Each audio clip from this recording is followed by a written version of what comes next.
Welcome to the live. It is the last Tuesday of every month. I come on and I talk about different things to do with couples. So welcome to all the couples that look at this on the Facebook page and to the therapists that actually join me too. So we're going to be talking about infidelity. We are on our third part of this. So there's a three-part process of it. And I'm not going to be so scripted as much as I normally am. I want to bring some of this from the heart tonight because I think that's what's going on for me today. And I've seen couples today with infidelity, and I really wanted to take a space to actually come from a different process with this. So what I want to first start off by saying is that I've lit a candle down there. So I'm sort of going to try and process a ritualistic pattern for the person who's not had the affair. And this is part of the healing of self. So your partner will be doing the repair alongside you, but I want to find a space for the person who's been really hurt to find a space for themselves. So what I want them to do is to light a candle, okay? And when you light that candle, when you strike that match or you do that lighter, I want you to say something to yourself that you're honoring yourself by lighting this candle. I also want you to think about some affirmations, okay? Not the normal affirmations we do on a personal level, but a little bit deeper than that. And I'm going to read the ones out, but I want you to really think about. They don't have to be these. They can be whatever you want them to be. But these are the ones that I've chosen. So I speak my truth freely and openly. When I speak, I am calm and confident. I am a good listener. Being honest frees me. I am safe to express myself truthfully. My voice matters. I have a loving voice. I'm allowed to be uniquely me. It is safe for me to follow my curiosity. I expand my energy and I let go of judgment.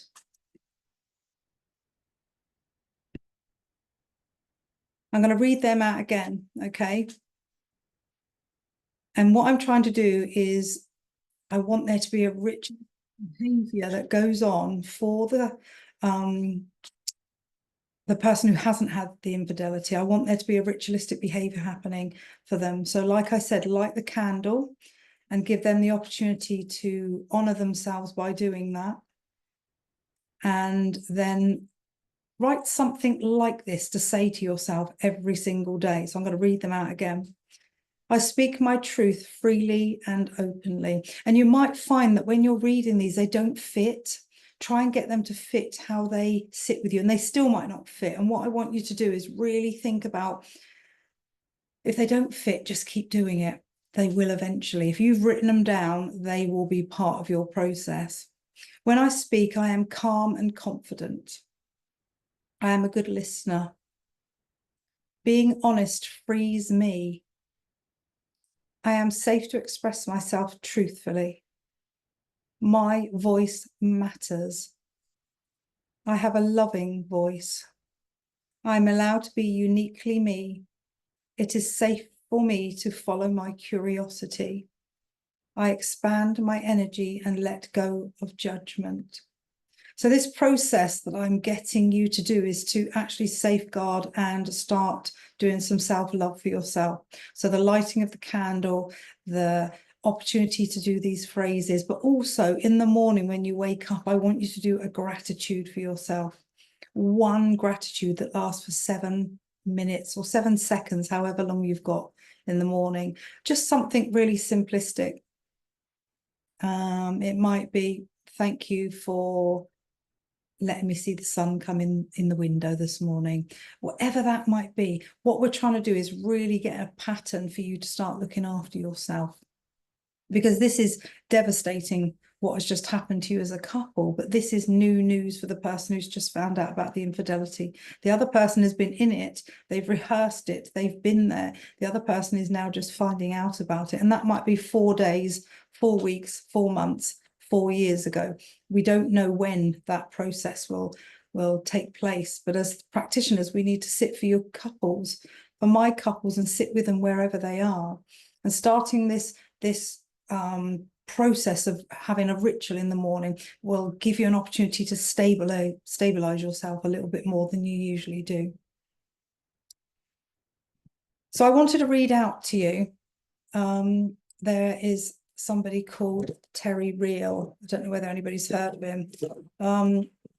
He's got quite a different take sometimes on the things that we look at, and I love the way he speaks. But sometimes it's a little bit different. When he works with couples, he talks about sometimes you can't have neutrality. The person who's had the affair needs to be taken to task a little bit and come to that place. I'm very much about holding them both accountable, and being able to come to a neutral place with them and seeing that two people are both suffering, but in very, very different ways. But Terry takes a different stance, and that's absolutely fine. And sometimes we do have to pull the unfaithful spouse up if there is no remorse or there is lack of repair. But it's a very fine line of how to do that without rupturing the relationship. So I'm going to read this out. It's very similar to what I wrote anyway, but I want to read it out from Terry's perspective, and see whether it resonates at all with any of you. So I've been dealing with infidelity for 25 years, and Terry Real's been dealing with it for 40 years as a couples therapist. And this betrayal is one of the deepest wounds a relationship can endure. It's selfish. It's devastating. It rips your reality from under you. It's a trauma for the one who's been betrayed. I tell my clients that once they step outside of a marriage, they may not be able to step back inside. That's a risk you take. But trust isn't an on-off switch, and regaining it isn't an instant. And it's not linear, but it's possible. And I truly believe that as well, that it is possible to repair from this.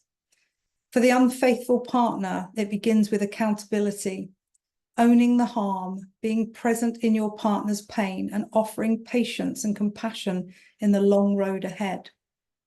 For the hurt partner, healing requires you to offer yourself patience and compassion too, to share your feelings and needs, and in time allow your partner the chance to meet you there.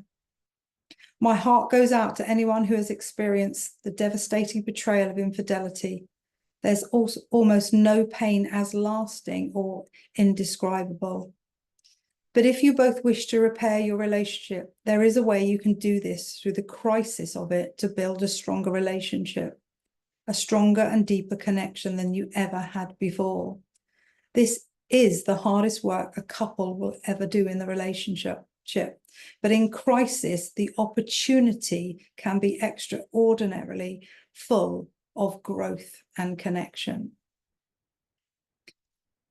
So Terry's put it really well there, that actually there is a part of the relationship that has been selfish, gone on and got needs for themselves without thinking about the bigger picture. And then it blows up completely. The unfaithful person is exposed completely, either by the person who they're with in the triangulation of the relationship, telling the partner, or it's seen on all the tech stuff that we do that we think that we'll never find that footprint of ourselves, but it's always there. So it depends on how it's found out. And also, if the partner who's been unfaithful doesn't tell the partner that this has been going on, the partner does think to themselves, would it have carried on if they'd not been found out? So there's so many questions. So I want to go over very briefly about the things that we have discussed. In the first session, we talked about what is infidelity and the reasons for it. And when we talk about infidelity, it's that part of us that wants to recreate that limerence that we had when we first met our original partner. That place where we are all ecstatic and crazy and, as I say, knickers on backwards and forget anybody else exists. And we long for that buzz that we have in that new person. But it's not love, it's limerence. And limerence is very intoxicating. It can be very obsessional. It can feel like love, but at that time and space, it isn't. It might turn into love and you might leave your original partner. But actually, usually, I'm not sure of percentages, you don't want to leave what you've created, that empire that you've built with your original partner and your children and your house and your, what I call the empire. You don't really want to leave that. You've just found yourself outside of that relationship. So we looked at the reasons why we might go towards an affair. And I always talk about the cup of tea syndrome. It's very, very easy to fall into that trap of the cup of tea syndrome. There might be things at home that are not going well. There might be actually things that are okay in that department, but somebody else is showing you some sort of attention. And the cup of tea syndrome is very, very simple. You start talking to somebody, could be a work colleague, it could be somebody that you met at a conference. You're just chatting away and you start to divulge things about your relationship, which for me is actually disloyal, because we don't know the agenda of other people. We don't know what circumstances they're in, whether they're unhappy too, or whether they are separating their life over here for something else more exciting over there. And we don't know that. So what I want us to really think about is, if you are having a cup of tea on a daily basis with your another person at work or conference or whatever that might be, phone calls or texts, but you're keeping it from your partner, then we are looking at infidelity straight away. We have micro affairs all the way through, sharing something with somebody that you wouldn't normally share with, talking about your children, talking about your partner. These are micro infidelities. And I haven't got it in front of me, but Brené Brown talks about I can't remember the first word, but it is something like infidelity, treason. She talks about that we can say things about our original relationship that actually makes it seem less than. It might be a bit of a joke, it might be a bit of a laugh, but actually it's not good to do that outside the relationship. We need to be a team in the relationship that we've got. So when we talk about the reasons for infidelity, we aren't looking, first of all, at the person who's been faithful in the relationship. That comes later. We're looking at the person who's been unfaithful in the relationship, and we look at the unmet needs from child. What wasn't available to you in the process of growing up, and also in relationships from your template as a child? What did you not receive in all the other relationships that you've had? Were there indiscretions in those relationships as well?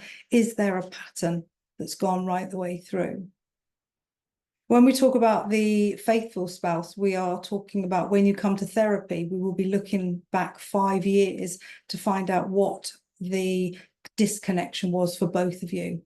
Okay, when there's no blame here, we're just actually working out the timeline of when you actually started losing each other. And that's no excuse to go and have an affair, but there can be the catalyst to actually separating without having activities. It's usually exits that are happening. And sometimes partners know this. They might not know that you'll go fully into a relationship with somebody else, but they know, we know when we're letting go of somebody on a basis. And what we've got to do is we've got to make sure we maintain that process for relationship. It's putting the effort in that we do. The other thing is attention. Okay, always looking for that attention, that need for partnership, that need for excitement, the thrill, the buzz. So we're going back to limerence again. We also might like the secret of it, something of our own. Maybe we feel like we are sharing our whole life with another person, the responsibilities, the commitment, all the things that go with that. We end up finding ourselves in a place that is much more carefree, much softer, no expectations, just fun. So there are many, many reasons why we go towards an affair, because it makes us feel good. And I don't really think that I have had anyone come to a session with me as a couple and say that they didn't enjoy the affair, what they've actually come to find out is they didn't realize they could lie so much and so well. That's the bit that they are finding very difficult. And obviously the partner that they're with talks about the sex first of all, but then they talk about how many lies have you told me and when did it start? You know, when you're at my birthday party, were you really at my birthday party? So all the memories, all the part of us that actually thought this relationship was secure, we then start looking deeper and deeper and deeper. So talking about childhood wounds for a minute, we all come from a place, even if you've had a secure base as a parent, we all have some sort of wound throughout our lifetimes. When we look at the developmental stages of a child, 0 to 3 months, 3 months to 18 months, 18 months to 3 years old, there will be something, and it could be quite small, like changing a nappy quite vigorously. It might be rushing a child, it might be shouting at a child to put their dress down, so humiliation. There will be something that we have throughout our lifetime that takes us to that emotional state, but as a child we don't know what that emotion is, and that could be triggered within a relationship. And we've got to start talking more to each other. Actually, this really hurt me when you said, or actually I'm triggered back to the little child when I was smaller. A lot of couples don't even share that history with their partner, so the triggering and the bickering that goes on in conjunction with each other is because you're getting triggered all the time by each other. And what we've got to do is do some inner child work so we can find out what those triggers are. So you press them yourself. So when somebody does or says or actions something, you don't ever get pressed because you've worked out what they are now.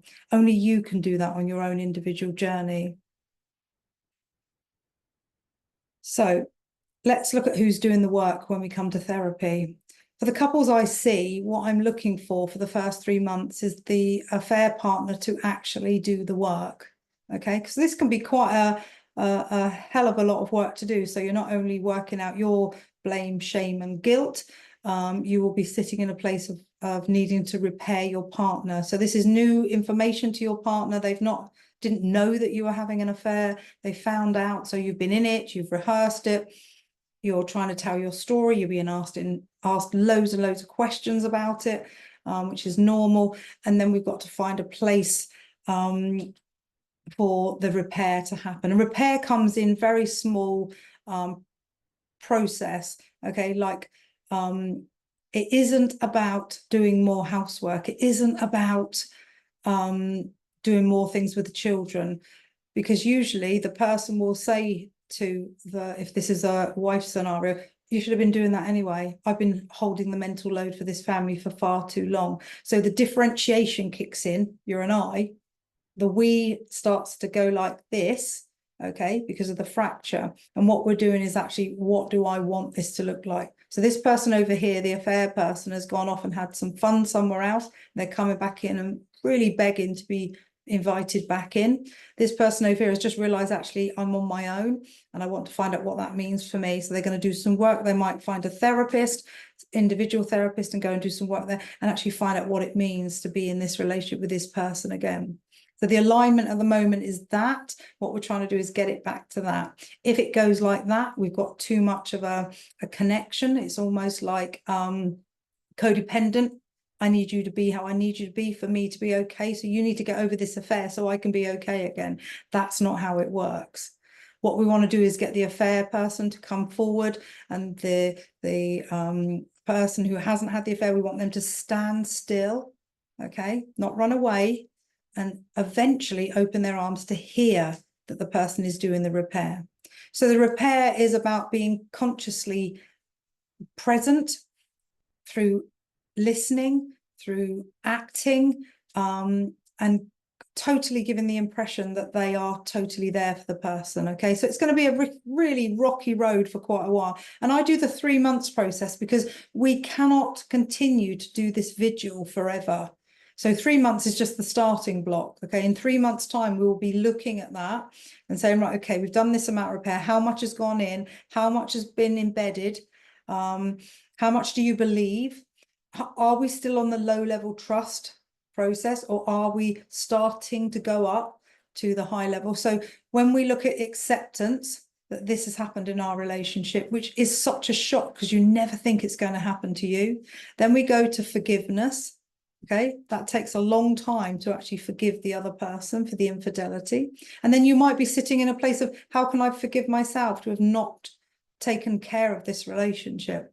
Okay, that's not an excuse again for the infidelity, but actually there might be part of you saying, I should have been more vigilant with it. And then we've got trust, which is probably about a year away after we've started the work.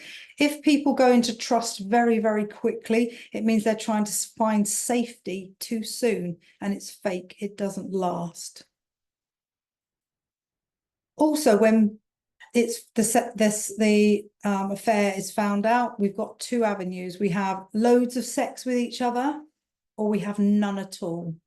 There doesn't seem to be a bridge that gives just enough. So the people who are reclaiming each other's body, that won't last. Okay, that will be temporary because we're trying to reclaim that person for our own again, and that will waver eventually. I hear lots of people say, you know, this is how I wanted to be in this relationship, but it will dilute and it will come to whatever it needs to come to. But again, it needs to be talked about. What was it before? What was it now that still can't be sustained? And what can it go to that you would both be okay with? Or we get people that don't touch each other for months and months and months. So trying to bring them back online to make a connection.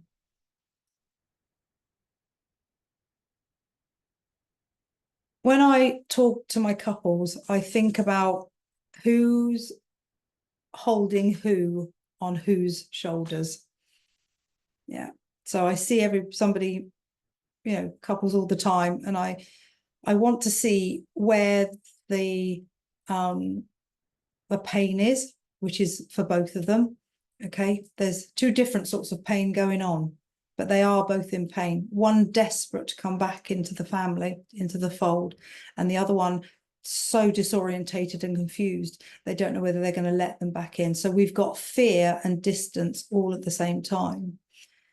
But what I do find sometimes is that the affair partner will want the person who hasn't had the affair to make a decision quite quickly. And it's almost like, this is on your shoulders now to make sure that I can come back in. And actually, that can't be right. Yeah, we've got to do separate work with each of them, and then we bring them back together. You've got to take responsibility for this. Like Terry Real says, this is a selfish act, and it is really hard to regain that confidence with each other, that trust with each other. And the work is hard work. But what I find with my couples, when they do the work, the opportunity for them to actually come back together, I guess I wish I could record it, to be honest. They have never talked about their past, where they were brought up. The hurt and sometimes the trauma that they went through is the first time either of them have actually heard anything like it. They had no idea the abandonment, the absent but there parent, the alcoholism, the drugs, the many fathers, many mothers. All these conversations have come out because this affair happened. They might not have ever been talked about before. And it's what I call pillow talk. It gives the couple the opportunity to go, with this painful subject that we are now finding ourselves in, it means that we can talk about anything now. And that's what they do. And it is a bit like going back to being 17, 18. They are coming into me. They're absolutely shattered, not only because of what's happened, but they're staying up till 3 o'clock in the morning, talking about all the things they could have talked about before this happened, but didn't know they could, didn't know they would be able to share and get a reaction or a response that would be like it is now. So I always want to give couples hope. If you're listening to this, I want to give you hope that actually, if this infidelity has happened to you, whether it is 4 days ago, 4 months ago, 4 years ago, 20 years ago, people come and see me because it's still having an affect on them in the way they communicate with each other. Make sure you go and speak to somebody, because the possibility of change is right in front of you. And I do believe that the journey of your child, the inner child you is totally there. And the child part of you survived to get you to where you are now. Yes, and absolutely, we all make mistakes along the way. And this will be like, you know, a big mistake that you've made, okay, by choice. But the repair that you can do can be so amazing if you both can commit to the work. And I don't know what other therapists do, but I give a program of things to do. We talk about Esther Perel. We talk about questions that we give clients. We talk about the trust process, the low level trust and the high level trust. They're on a path of discovery. Okay, because you can't just say talk about the infidelity. You can't do that. They find it very, very difficult outside of therapy to do that. And I want the couples to think that when they come to therapy, they've got a therapist that's really holding them so tight and giving them instructions of the way they want to navigate this, clear instructions to go forward.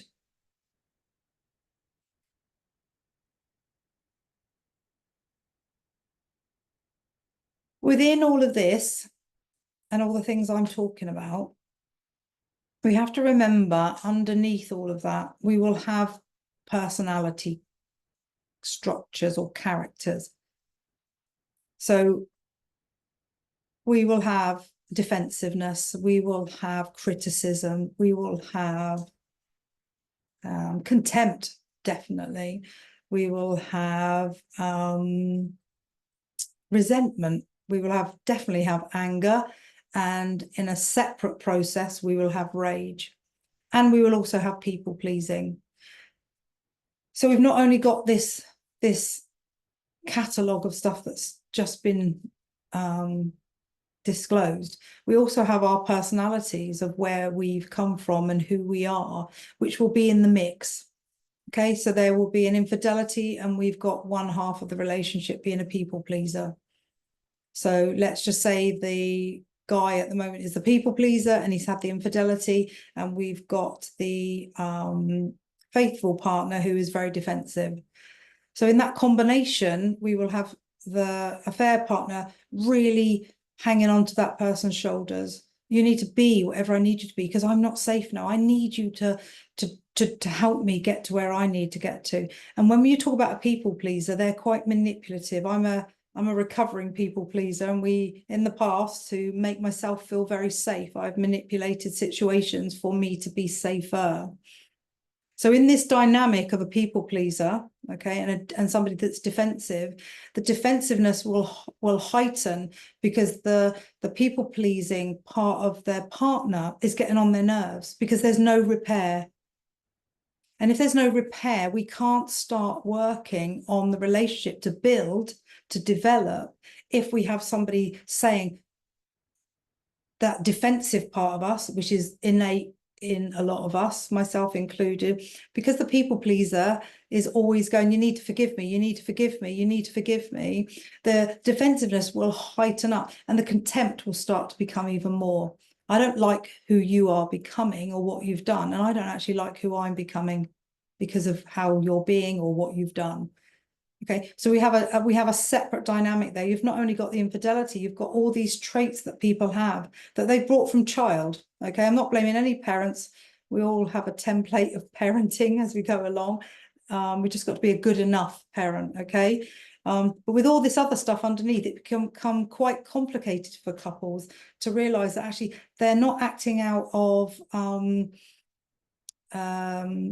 because the affairs happened. They were always like this. The people pleasing was always there. The defensiveness was always there. And this might have been a catalyst for the affair. This might have been something that felt like people pleaser, I do everything, I'm entitled. We talked about entitlement, the second one, entitled, I feel like I do my bit. Okay, we've got a partner over here who's being defensive, trying to hold that corner, mental load, holding everything. So we've got lots of dynamics when we're talking about working with the couples, and being able to sit in that dynamic with them is really important, with patience and compassion and empathy. And I always say with love. Okay, I believe in love, and I want love to come into my therapy room. And I want that to work for the couple, because so many couples come and see me and they so want to stay together. But they just don't know how to navigate it and how to work that out. So it's so important that we as therapists come together to help couples work that out. And for the couples who come to me or listen to this, I want them to believe that there's hope.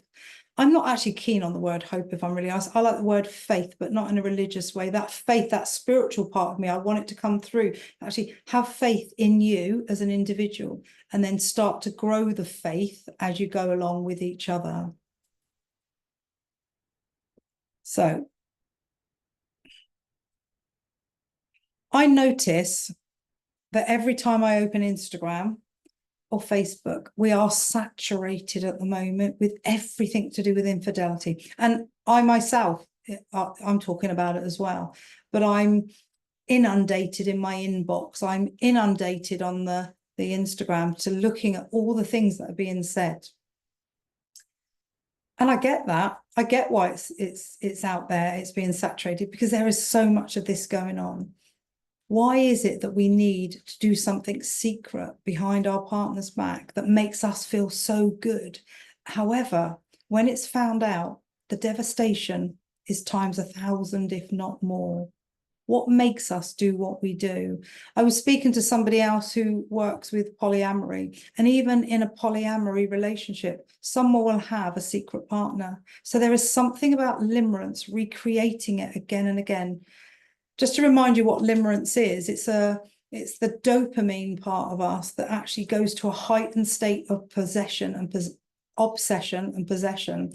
And it's the state of insanity, really, where we go to a place of I own you and I want you to own me. Okay, so in those 3 months to 18 months, the high level of all those ingredients, vasopressin, oxytocin, adrenaline, dopamine, all those really strong chemicals are working at their best. And you don't want it to end. And that's like an affair too. And that's why we go towards it. And then underneath that, there will be a reason why we've gone to, whether it's entitlement, whether it's unmet need, whether it's attention, whether it's a complicated process from child that you didn't get what you thought which you needed as a child, because we can't look after ourselves. But when you come to go into a relationship, what's missing for you in that relationship? It's not your partner's fault you've gone and done what you've done, but actually we need to look at the relationship as a whole. What are the factors? What are the attachment styles? What are the character structures of the relationship? Yeah, so if we've got really anxious and we've got avoidant, they aren't going to completely gel with each other. So we need to find that divide. We need to find that connection and go deeper and deeper and deeper with the couples. Forgiving somebody is really, really difficult. Okay, you are always looking out for the differences, the speech, the texts, the holding the phone. You are looking for signs of. Okay, so at the moment, your autonomic nervous system is on high alert. It's under threat, and it needs to think about how I can keep myself safe. Now, you can choose to be the detective if you want to, or you can put your arms down and go, do you know what? At the end of the day, you decide what you decide to do, but my boundary is this. Because for men and women, it doesn't matter whether it's same sex or not, the detective you will make you go a little bit mad. You will keep asking too many questions. You will ask for details which you don't need, and you will keep searching and searching. I get it, why we end up doing it. Totally get it. But I want us to find a boundary eventually, especially after the 3 months. We have to give responsibility back to the affair person and say to them, if you decide to go back to the original person, you've connected again, we're not together. This is your chance to make a difference. And when I'm working with couples, I want them to realize that actually I truly believe they're an I first. Before they even got together, the I of you is so, so important. I want you to think, what do you want in the lifetime that you're here and the sell-by date that you've got?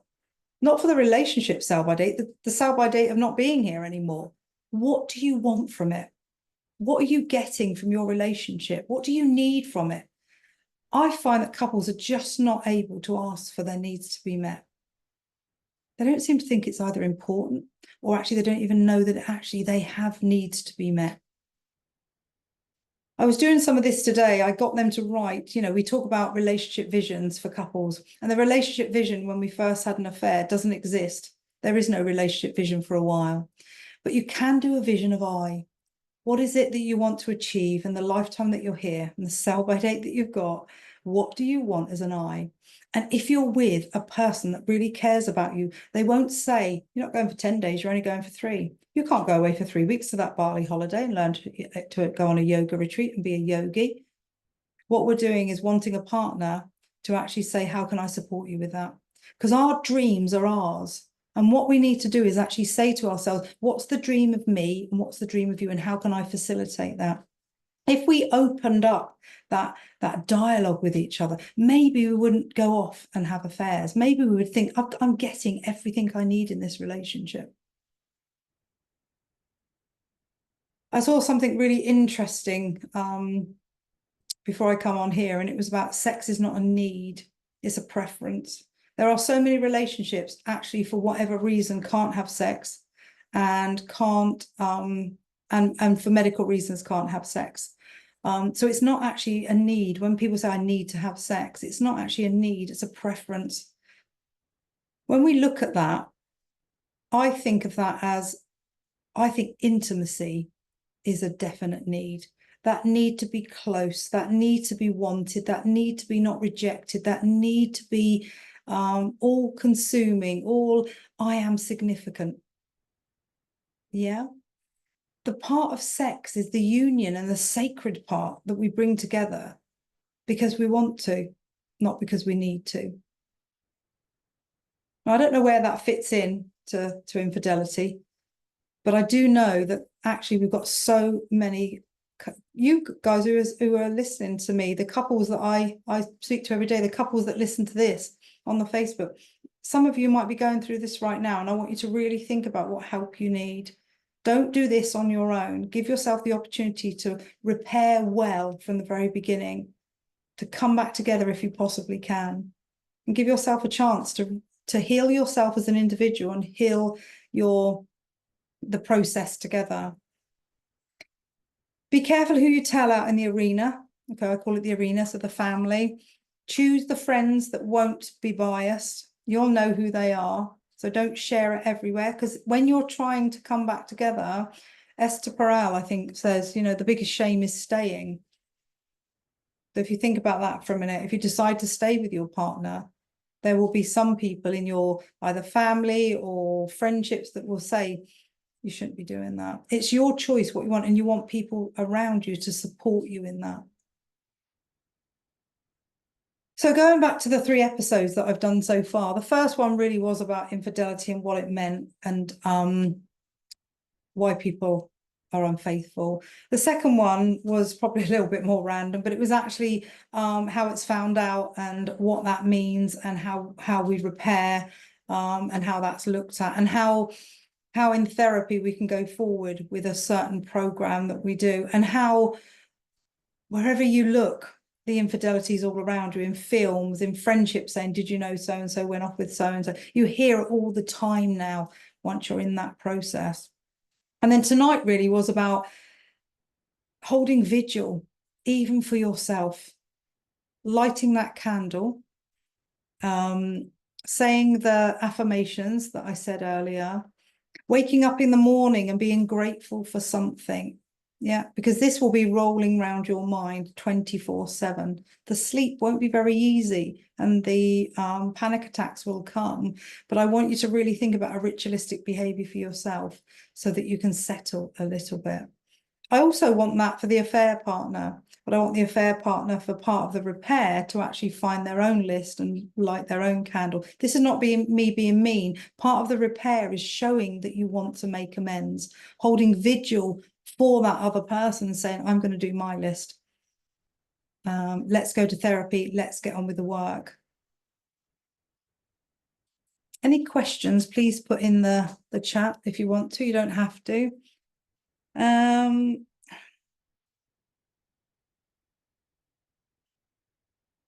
So I just want to talk about emotional flooding very briefly.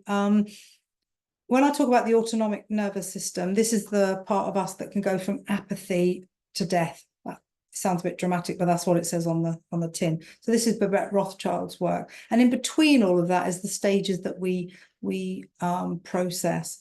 But emotional flooding, and this happens a lot when we're talking about affairs, is when we're talking about it for many hours. The emotional flooding is when the other person who's had the affair starts to shut down. They say things like, I feel lost. I haven't got a voice. I want silence. Now, that's not very useful when we've got somebody over this side saying, when, how, why, who, only one. Did you do it then? Did you do it then? There is a lot of process going on this side, and this person's emotionally flooded and come into a place of shutdown. So what we've got to do is we've got to give the person who's shutting down the opportunity to regulate themselves, okay, which means a little bit of time out, a little bit of silence, not silence with the relationship, silence separately from it. And also I love silence, it's wonderful, but I also do darkness as well. So go into a dark room for as many hours as you can and come out and come into the light. There's something about that process. It makes you feel really much more alive. Silences, when I do silences, I've gone on retreats and done silences for days, and then you come out and they allow you to talk. It's really hard to start talking again. I'm sure you'll find that really difficult to understand that, seeing I go on and on. But actually, I find it really difficult to find a word that comes, and I usually cry. So there's such a lot of meditation with all of that. So when we're talking about the affair partner, I get them to really think about, let's do that as a ritualistic behavior, not something you're doing with your partner. Because if you're doing that with your partner and your partner's looking for you to do the repair, you're doing nothing because you can't, you're flooded. And then what I want the partner who's trying to navigate that, okay, who hasn't had the affair, they need to step back slightly, because this person won't be able to give them anything for a while. And then we put some stuff in place. So when they do come back together, so I give them the John Gottman card decks. I get them to what do you call it? Download them, is it? Yeah, that's the word. Download them, and then I get them to do that for when they go out for a meal or they go somewhere together. Because if we've got emotional flooding, there won't be any verbal, there won't be anything at all. And this person, the person who hasn't had the affair, is feeling really frustrated, really angry. You're supposed to be repairing on this side and you've gone quiet. It's not they have to. It's not they've done it on purpose, okay? It's because they have to. They've got to shut down. So they're going to this end of the autonomic nervous system where they're under threat, they're not coping, they're completely flooded, and they will be on the verge of collapse. So we need to make sure that we work some rituals out for the affair partner as well, before that happens. And then I sort of tell clients, you know, if we possibly can, depending on where they are in the process of it, is stop reacting and start connecting. Okay. One of my jobs is stabilization. So again, Babette Rothschild's work. If you can stabilize the clients as soon as you meet them by the way you are as a therapist, you're more likely for them to be coming out of that process, to have more compassion for each other, more empathy for each other. What we're looking for is, we're not going to stop anger. Absolutely wouldn't. But what we're doing is, how can we do assertive anger? The reaction, if it goes up there, the other person can't meet it. They're not allowed. They're not allowed to go, well, what we're saying is, if you can just do that slightly, this person can hear you. Yeah. And people get annoyed with me when I say that. They say, well, I haven't done anything wrong, so I'm allowed to shout. You are absolutely allowed to shout. But notice when you're really screaming at the other person, what do you get back? Fear, distance, probably a bit of people pleasing that gets on your nerves even more, to be honest. What we've got to do is regulate both people so that they can come to a place of being able to talk to each other. And I do boundary the times that they do talk to each other, like they come to therapy for 60 minutes or 90 minutes. When they go home and I say, right, okay, I want you to talk about this subject, I say to them, you have got 30 minutes each. Time it, then stop. Wherever you are, stop. Write down where you got to. Okay, not what you're going to say next, where you've got to, and you can come back to that the following day. And then you'd start it off with, This is what I thought about that last sentence. What we don't want to do is go back in on the attack. Okay, the 3 A's: attack, agenda, or aggression. We don't want any of them when we're talking to each other. We want the opportunity to come in with a really, John Gottman talks about soft setup. If you come in with a harsh setup because you want your needs met, you will get attacked or withdraw every single time. If you come in with a soft setup and then you get attacked or withdraw, you can say, I've actually come in here okay. What's going on for you? We're looking for curiosity. Yeah. We don't want to keep attacking each other. Now, in the beginning of infidelity, there is a lot of attacking. There is a lot of confusion. There is a lot of hurt. Okay. We've got to let that ride. My couples are, honestly, they are so beautiful. The way that they are trying to navigate this, the way they're trying to hold their self where they are, but they're still caring about their partner. They are. When the partner's really, really sobbing, they want to go to him, but they can't. They just feel that they can't because they feel like, why should I? But you can see them move towards and then change their mind. And don't forget, that partner that's had the affair doesn't see that. I see that. So there are couples out there that really care about each other, but they found themselves in this situation and they want to make amends. They want it to be okay again. So this is not easy for the couples. This is not easy for the community or the wider family. But I want you to know that there is a faith out there that I believe in. I believe in love, and I want the couples, if they can, to come back together. So this part 3 has been a little bit different. It's been less scripted. It's coming from my heart, I believe. I've lit a candle, which is just down there. I've read out my affirmations and talked about the sun. Just say one gratitude when you get up in the morning. Thank you for the sun coming through the sky, or the shutters, or whatever it might be for you. Just give yourself that time. Don't be rushed. Just take your time to look after yourself. You're an I first, choosing what you're going to do with this relationship. And you both have a choice. You both have work to do. So if anybody's got any questions, contact me on contact@LottiePassell-Syms.com if you've got any questions about this, or if you're going through this. Always welcome therapists to talk this through with me if they want to. But lots of love to my couples and wherever you are in this process. And I will speak to your heart. That's beautiful. Thank you for the heart. That's so lovely. That's sort of where I am at the moment with this heartfelt stuff. So yeah, that's really sweet. Thank you. And yeah, have a good evening, and I will see you next month. We're going on to a different platform, I believe, but we will let you know about that, and it's going to be even more exciting. Who's putting their hand? Angela, did you want to speak? Oh, yes, please. I missed the session workshop 2, Right. so I'm not sure where I was able to find it, where I could have should have been able to find it. Only I didn't. I know you was away on holiday, so it wasn't live, and there was a recording, but I wasn't able to locate it. Should I have been looking on Facebook or? Yeah, it would be on Facebook, but it's only up for a certain amount of time. But if you email me, which is contact@LottiePassell-Syms.com, then I can get Fee to send it over to you if we've still got it. Okay, that's brilliant. Thank you very much then. Thank you. No worries at all. Yeah, they only stay out for so long because we can only hold so many on the Facebook page or something. Anyway, yeah, yeah. And I want to say hello anyway, because we met a long time ago in Eastleigh when I started the couples